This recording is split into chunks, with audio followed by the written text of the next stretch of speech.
My name is Vance Marrow, and until 6 months ago, I was studying museum conservation at Westlake University. I wasn't exceptional, just dedicated and careful with details. I specialized in religious artifacts and spent most of my time in the lab carefully removing centuries of grime from forgotten treasures. My parents died when I was in high school. A car accident in bad weather.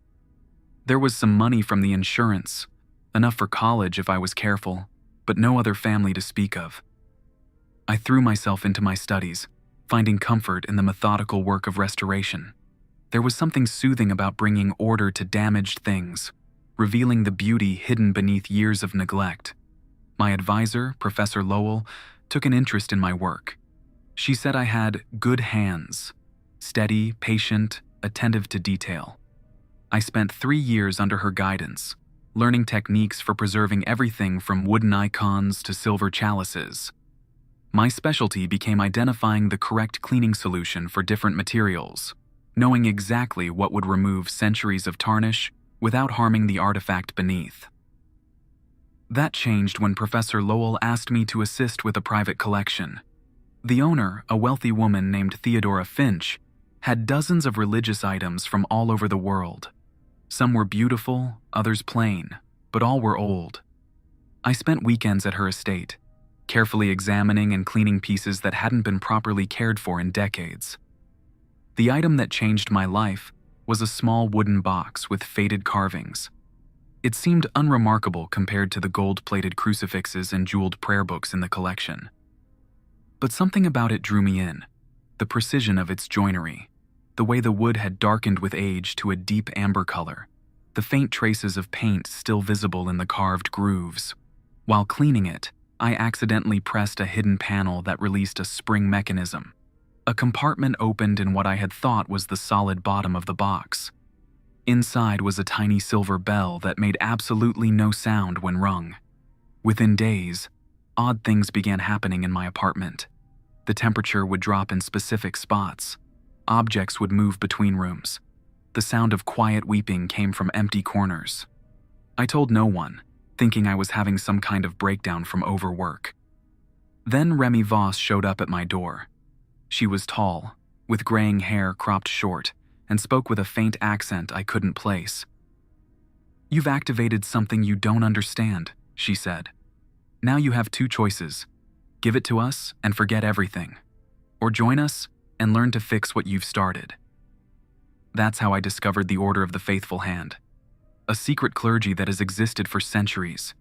They travel the world, identifying and cleansing haunted religious artifacts, not destroying them, but purifying them of the memories and pain they've absorbed. Remy explained that certain objects, used in moments of intense emotion or present during terrible events, can become vessels for those experiences. They don't contain ghosts exactly, but something more like echoes that grow stronger with time. The order needed new members, and my accidental activation of the bell made me a candidate. I had nothing keeping me at the university, no family waiting for me, just student debt and a studio apartment. Within a week, I'd withdrawn from my program and begun my training. The work is dangerous but meaningful. We return peace to objects that have known only suffering for centuries. But there are rules we must follow, strict protocols developed over generations that keep us safe. Breaking them can be fatal. My first solo assignment begins tomorrow. I'm terrified and exhilarated. This is my journal of what happens next. The building was an old church converted into offices. Red brick with arched windows reflecting the morning sun. My contact, Dr. Eliza Van, met me at the front entrance. She was younger than I expected, maybe 40, with dark skin and silver-rimmed glasses that caught the light. "You're from the Order?" she asked, voice low though no one else was around. I nodded and followed her inside. The main hall had been divided into cubicles, but the vaulted ceiling remained, making voices echo strangely through the space. "We found it during renovations," she said, leading me to a back stairwell. The contractor called me when his workers refused to continue. said they heard singing coming from the walls. The basement was colder than it should have been for May. Long tables lined with computer equipment filled most of the space. In the center sat a small altar of pale gray stone. It was hidden behind a false wall, Dr. Van explained. The singing stopped when we moved it out here, but what? I asked when she hesitated. People who stay down here too long report feeling watched. 2 staff members quit last week. And there are these. She handed me a stack of photos. Each showed what looked like the same figure standing in different parts of the building, a shape both blurry and too defined, like someone had drawn a person with careful precision and then smudged the edges. Security cameras caught these over the past 3 nights, always between 2 and 4 a.m. I studied the photos. This was exactly what Remy had prepared me for, an object saturated with memory, trying to recreate events from its past. I need to be alone with it, I said, recalling the first rule. Never cleanse an artifact with witnesses present. Dr. Van nodded. We've cleared the building for the day. How long will you need?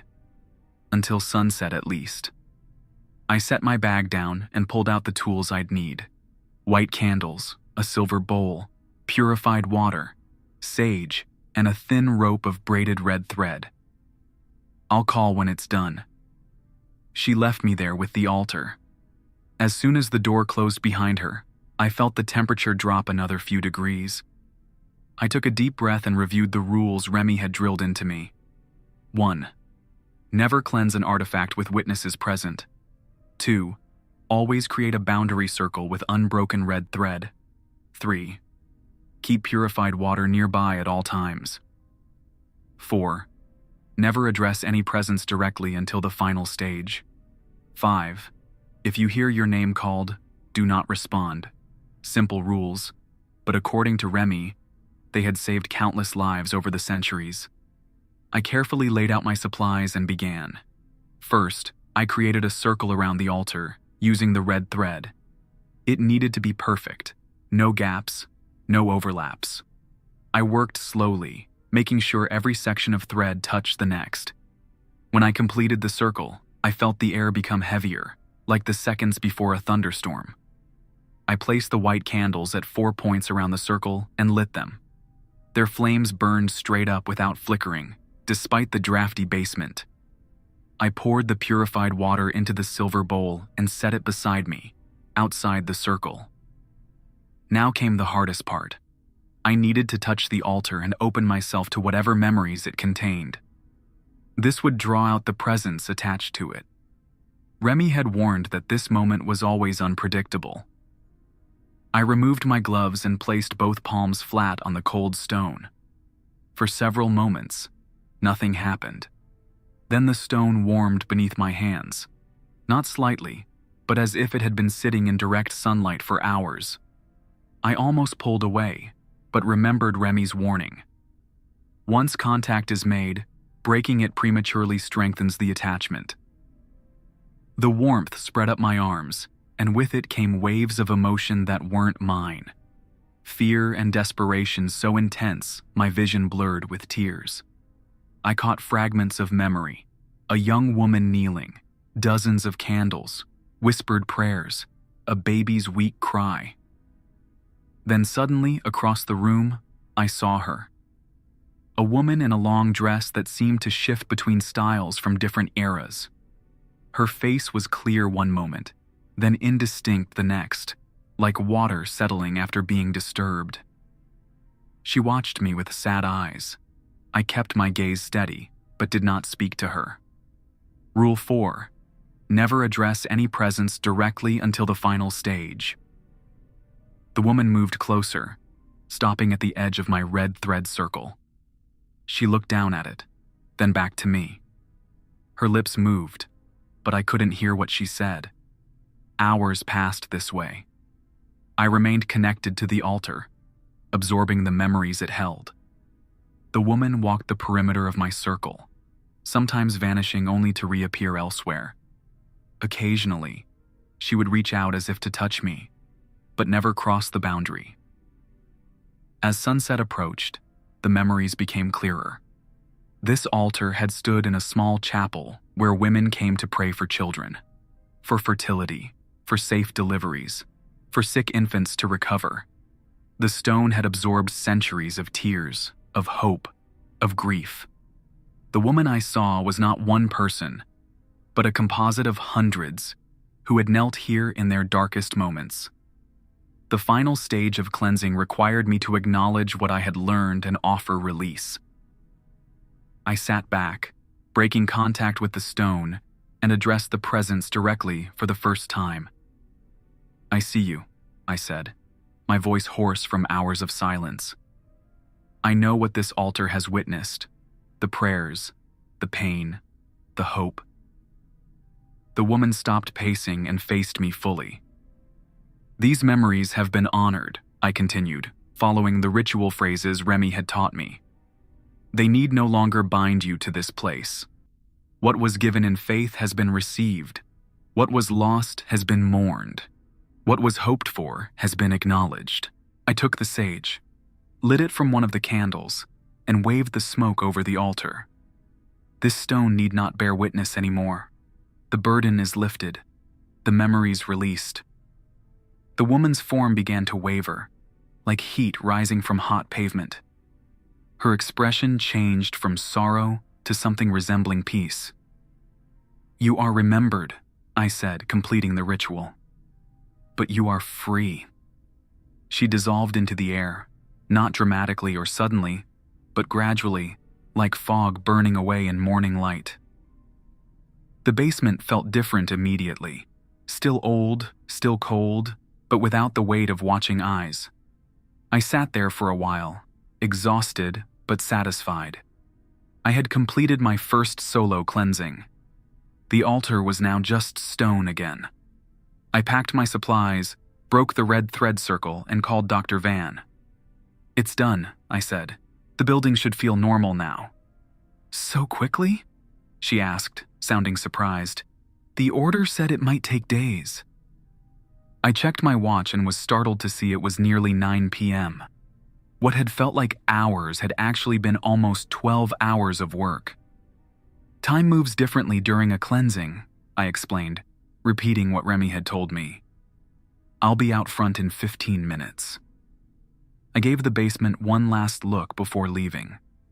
The altar sat quietly, its purpose fulfilled centuries ago, its accumulated memories now released. I felt both drained and oddly fulfilled. This was what the order did, not destroying the past, but helping it find rest. Outside, the night air was warm against my face. Dr. Van was waiting with a thermos of coffee. "Will it stay cleansed?" she asked as she handed me a steaming cup. "As long as it's treated with respect," I answered. "Display it somewhere, acknowledge its history. Objects only become troubled when they're forgotten or mistreated." She nodded thoughtfully. "The university museum has been asking about it. We could donate it there." "That would be perfect." We sipped our coffee in comfortable silence. I didn't tell her about the woman I'd seen or the centuries of memories I'd absorbed. The order kept those details private, out of respect for both the living and the remnants of the past. Later that night in my hotel room, I called Remy to report my success. "Well done," she said, "but don't get overconfident. Your next assignment will be more challenging." "When do I start?" I asked. "Tomorrow. There's a music box in Newport that's causing problems. Pack your bags and check your email for details." I hung up feeling a mix of exhaustion and anticipation. This was my life now, traveling from one haunted object to another, absorbing centuries of forgotten memories and releasing them. Sleep didn't come easily that night. Every time I closed my eyes, I saw the woman from the altar, her face shifting between dozens of different women who had knelt there over the centuries. Their collective sorrow and hope tumbled through my mind like clothes in a dryer.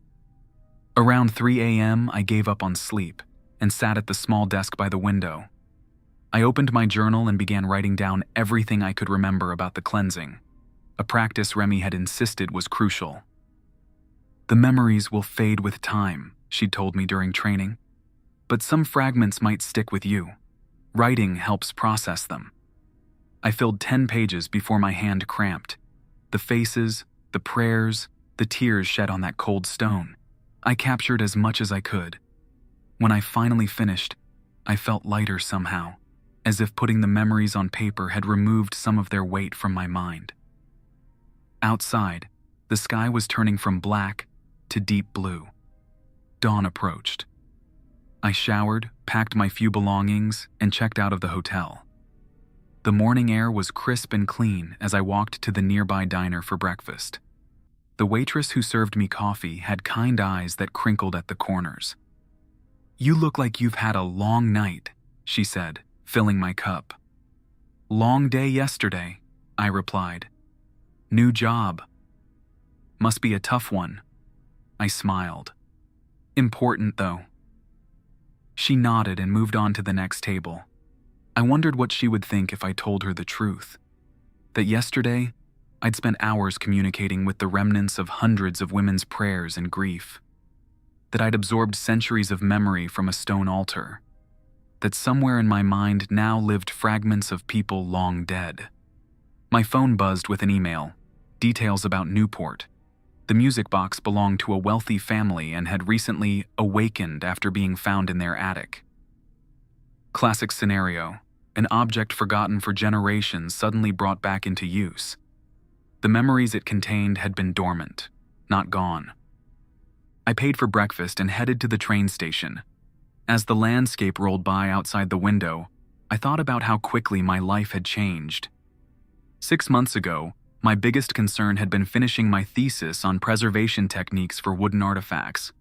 Now I traveled with sage and red thread in my bag, ready to confront the emotional residue left behind by the dead.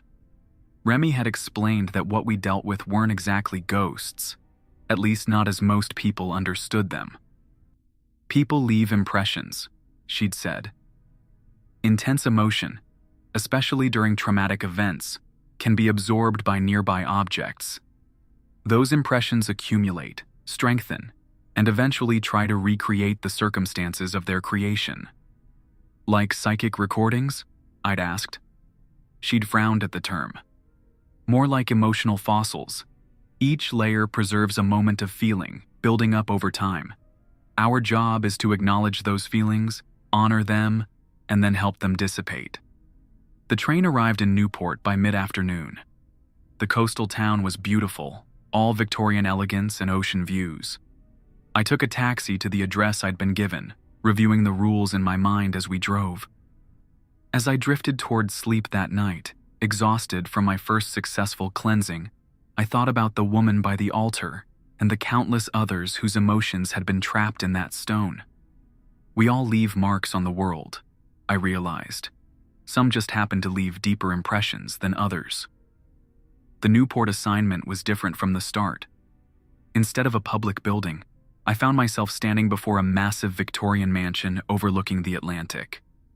Waves crashed against the cliffs below as I rang the doorbell, the deep chime echoing inside. The door opened to reveal a tall man with carefully styled white hair. He wore an expensive suit that somehow looked both new and from another era. "You must be Vance," he said, extending his hand. "Vaughn Thorne. Thank you for coming on such short notice." I shook his hand, noting how cold his fingers were despite the warm June day. "The order said it was urgent." He nodded and ushered me inside. The foyer was impressive. Marble floors, a sweeping staircase, crystal chandeliers that sent rainbows dancing across the walls. Money lived here, old money, the kind that collected things simply because they could. "It's been in the family for generations," Thorne said, leading me through a hallway lined with portraits. "The music box, I mean, never caused problems before." The faces in the portraits seemed to follow me as we walked. Stern-looking men and tight-lipped women from different eras, all with the same pale blue eyes as Thorne. Their painted gazes felt judgmental, as if they didn't approve of a stranger being invited into their domain. "Tell me about these people," I said, gesturing to the portraits. Thorn glanced at them with mild disinterest. Ancestors.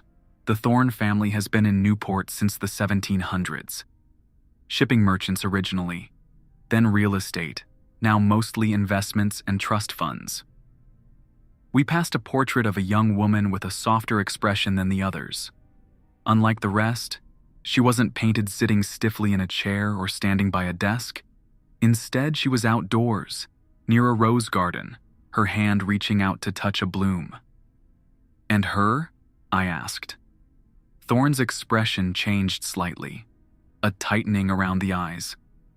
"My great-great-grandmother, Mary Ann.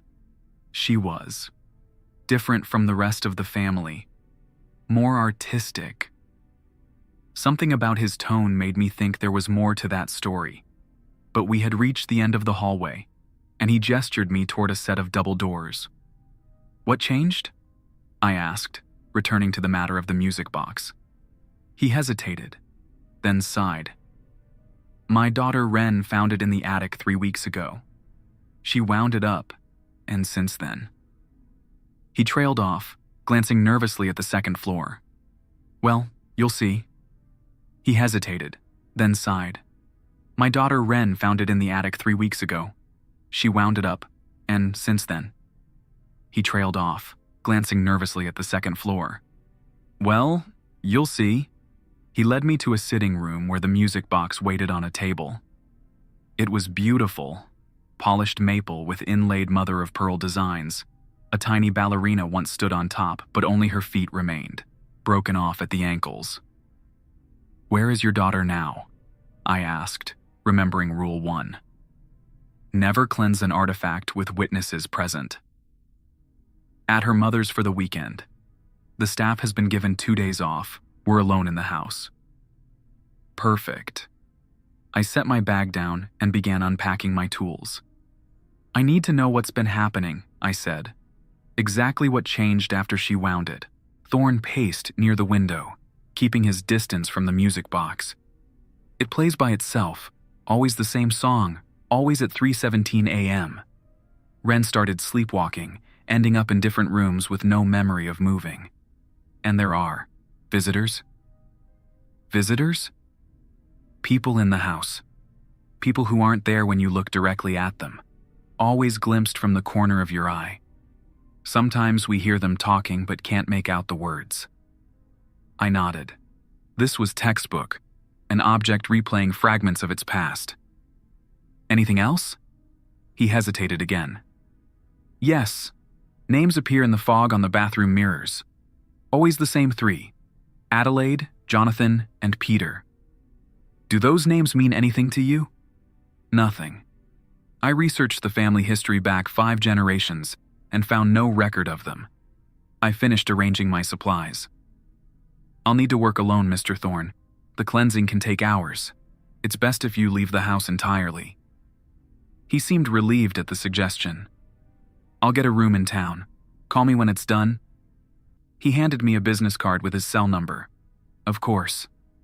After he left, I examined the music box more carefully. It was older than it first appeared, mid-19th century, probably European craftsmanship. The key was ornate brass, worn smooth from use. I followed the protocol, creating my boundary circle with the red thread, setting up candles, preparing the silver bowl of purified water. But as I finished, I realized I'd made a mistake. The circle was too small. The music box needed to be inside it with me, not outside where I could observe it safely. I had to start over, carefully collecting the thread and repositioning everything. As I worked, the temperature in the room dropped noticeably. My breath began to fog in the air. Just a normal temperature fluctuation, I told myself, though I knew better. The object was aware of me now, responding to my preparations. With the new circle complete, I sat cross-legged on the floor with the music box in front of me. I needed to wind it, to activate whatever memory it contained. My hand hesitated over the key. Once I turned it, there was no going back. I thought of Remy's training. Fear is natural. Respect it, but don't let it control you. I grasped the key and wound it fully. The mechanism tightened with each turn until it would go no further. I released it and waited.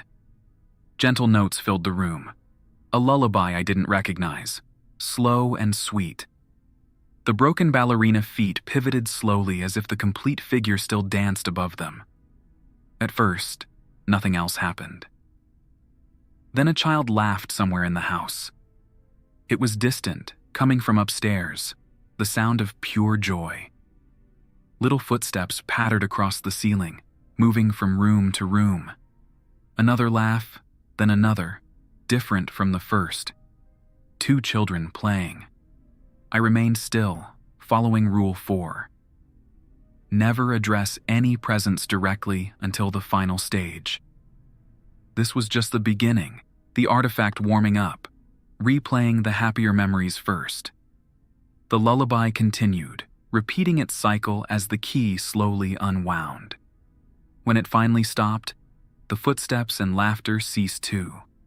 The silence that followed felt expectant, like the pause between lightning and thunder. I took the moment of quiet to center myself, controlling my breathing the way Remy had taught me. The first stage of memories was usually the easiest, the happy times, before whatever trauma had embedded itself in the object. It was what came next that would test me. During training, Remy had explained that cleansing wasn't just about releasing the memories, but about experiencing them in sequence. You have to understand the full story, she'd said. Only then can you offer true release. The air around me grew dense, making each breath feel like drawing in syrup. A tingling sensation spread across my skin as the second wave of memories prepared to emerge. I kept my focus on the music box, grounding myself in the present moment while staying open to the past. Then came a woman's voice, singing along to the now silent lullaby. She was somewhere nearby, perhaps in the hallway outside the sitting room. Her voice was beautiful, but tinged with sadness. The door to the sitting room creaked open slowly. I kept my eyes on the music box, resisting the urge to look. Rule 5. If you hear your name called, do not respond. Though no one had called me yet, I felt the presence evaluating me, trying to make a connection. Cold air swept into the room, bringing with it the scent of roses and something medicinal. I heard soft footsteps approach, stopping just at the edge of my circle. I felt eyes on me but maintained my focus on the music box. This was the hard part, allowing the presence to grow stronger without acknowledging it directly. Adelaide. The voice was behind me now, a man's voice, tight with worry. Adelaide. The doctor is here. Another voice, fainter. It's too late, Jonathan. They both have the fever. I pieced together the narrative as more voices joined in, fragments of conversation from long ago. A family, mother, father, 2 young children named Adelaide and Jonathan, and a baby, Peter. A sudden illness, a doctor's visit, quarantine, the music box playing that lullaby day and night to comfort the sick children. I found myself mentally organizing the information as it came to me, placing events in chronological order. First joy, a family with young children, the music box a treasured possession, then concern, the first signs of illness, then fear, the realization that what they faced was serious, and finally, grief, the awful certainty of loss. This was different from the altar. Those memories had been an accumulation from many different people across centuries. This was more focused, a single family's tragedy captured in minute detail. The specificity made it more intense, more intimate. As the memories continued to pour in, I noticed something concerning. The boundary between their experiences and my awareness was thinning. I wasn't just observing their story anymore. I was feeling it. The father's panic as his children's fevers rose. The mother's exhaustion after days without sleep. The older children's confusion as they grew weaker. Remy had warned about this. Sometimes you'll feel yourself slipping too deep, she'd said. If that happens, focus on your physical body, your breathing, the floor beneath you, the air on your skin. Stay anchored in the present. I followed her advice now, consciously noting the hardwood floor beneath me, the slight draft from the window, the smell of the candles burning around my circle. It helped maintain the separation between their story and my reality. The temperature continued to drop until I could see frost forming on the windows despite the summer heat outside. The voices grew more numerous, more distressed. "Save them, doctor. Please. Keep them comfortable. That's all we can do now. Play the music box again. Peter likes it." The sound of weeping came from all directions. The music box key began to turn on its own, rewinding, then released. The lullaby played again, slower this time, as if the mechanism was struggling. The room darkened, though it was only mid-afternoon. Shapes began to form in the corners, indistinct at first, then more solid. A woman in a high-necked dress, a man with a beard and round glasses, two small children holding hands. They approached my circle, stopping at its edge. Their eyes fixed on the music box with such longing that I felt it like a physical pain in my chest. I continued to absorb the memories, letting them wash over me in waves. This was why the order existed. These emotions were too powerful to remain trapped, endlessly replaying their most painful moments. Hours passed. The family's story became clearer. An epidemic had swept through Newport in the 1870s. This family had lost all 3 children within days of each other. The music box had played constantly during their final hours. Afterward, the parents couldn't bear to hear it again. It was packed away in the attic, where it absorbed decades of grief without release. When the sun began to set, I knew it was time for the final stage. I looked up directly at the family for the first time. They seemed surprised, as if they'd grown used to being unseen. "I know what happened," I said softly. "I know about Adelaide, Jonathan, and Peter. I know about the fever, the quarantine. I know how the music box played while you waited and hoped, and then mourned." The figures grew more defined as I spoke, their expressions changing from surprise to attentiveness. "These memories have been honored," I continued, following the ritual. "They need no longer bind you to this place or this object. What was lost has been mourned. What was loved has been remembered." I lit the sage and waved it over the music box. "This melody need not play forever. The grief it carries can be released. The joy it once brought can be remembered instead." The family members looked at each other, a silent communication passing between them. The children smiled first, then the parents, sad but accepting. "You are remembered," I said, completing the ritual. "But you are free." The figures began to fade, not all at once but in stages. The children went first, their forms dissolving like mist, leaving behind the echo of laughter. The mother followed, her sad eyes finally closing in peace. The father was last, giving me a small nod of gratitude before he too vanished. The room grew warmer immediately. The frost on the windows melted, leaving droplets that caught the last rays of sunset. The music box sat silent, its burden lifted. I broke the red thread circle and packed away my supplies. My hands trembled slightly, not from fear, but from the emotional weight of what I'd witnessed. Each cleansing left me carrying a small piece of those memories, a toll the order considered necessary and honorable. I called Thorne to tell him it was done. He sounded relieved but wary. "Is it safe now? For Ren to be around it?" "Yes," I assured him. "But don't hide it away again. That's what caused the problem in the first place. Objects need acknowledgement, not isolation." "What should I do with it?"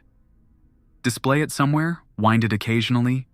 Remember that it brought joy before it knew sorrow." When Thorne returned, I explained what I'd learned about the family. He seemed genuinely moved by their story. "I'll research them properly," he promised. "Make sure they're remembered as people, not just ghosts." I nodded, too tired for more words. The cleansing had taken more from me than I'd expected. I needed rest before my next assignment. As I gathered my things to leave, Thorn hesitated by the door. "There's something else you should know," he said, his voice low. "Something about the music box." I paused, suddenly alert despite my exhaustion. "What is it?" He glanced around as if afraid of being overheard, though we were alone in the house. It wasn't just found in our attic. It was hidden deliberately, sealed in a wall cavity behind a brick that had been cemented differently from the others. A chill ran through me that had nothing to do with the residual cold from the cleansing. Who sealed it there? "I think it was my great-great-grandmother, Mary Ann, the one in the portrait you noticed." He ran a hand through his white hair, messing up its careful styling. "Family records say she was unstable after losing a close friend's children to scarlet fever. She became obsessed with objects that had bad energy, her words, apparently." "She knew," I murmured. "She understood what these objects could do." Thorn nodded slowly. "There might be more in this house, other things she sealed away. I should have told him to contact the Order if he found anything else. That was protocol. But something made me hand him my personal card instead. 'Call me directly,' I said. 'Day or night.' He took the card, relief visible in his face. 'Thank you.' As my taxi drove away from the mansion, I wondered about Mary Ann Thorn. Had she been a member of the Order, or just someone naturally sensitive to the memories objects could hold? Either way, she'd recognized the music box for what it was and tried to contain it the only way she knew how. How many other people throughout history had done the same? How many haunted objects remained sealed in walls, buried in gardens, locked in attics, ticking time bombs of memory waiting to be rediscovered? Back in my hotel room, I called Remy to report. 2 successful cleansings, she said, approval warming her voice. The Order is impressed. It was harder than the first, I admitted. I felt more connected to them. That's normal. Each cleansing opens you further, makes you more receptive. She paused. It's why we have another rule I haven't told you yet. My stomach tightened. What rule? Members of the Order must undergo their own cleansing once a year. The memories we absorb need release too. I thought about the emotions that still lingered inside me, the desperate prayers at the altar, the family's grief over their children. Already they felt like part of me. "When?" I asked. "Not yet. You have more work to do first. Check your email. There's a tapestry in Chicago that's keeping an entire apartment building awake with weeping." After we hung up, I sat on the edge of the bed, my mind racing. Each cleansing left pieces behind, fragments of other people's lives that now lived inside me. What would happen after 10 cleansings, 20, 100? Would those memories eventually overwhelm my own? I went to the bathroom and stared at my reflection in the mirror. Did I look different? Could strangers tell that I carried centuries of other people's emotions inside me? The mirror fogged slightly, though the room wasn't particularly warm. For a heart-stopping moment, I thought I saw names begin to form in the condensation. I quickly wiped it clear with my hand, breathing harder than I should have been. "Just tired," I said to my reflection. "Just need some sleep." I returned to the bed and opened my journal, adding detailed notes about the music box and the family I'd helped release. The writing helped, as it had after the altar. By the time I finished, my hands had stopped trembling. I wondered if Remy had known from the beginning how this work would change me. Probably. The Order had existed for centuries. They must have seen countless members come and go, each altered by the memories they absorbed and released. But I also felt stronger somehow, more connected to the world and its history. I was part of something ancient and meaningful. How many people could say that? I opened my laptop to check my email about Chicago, ready for whatever memories awaited me there.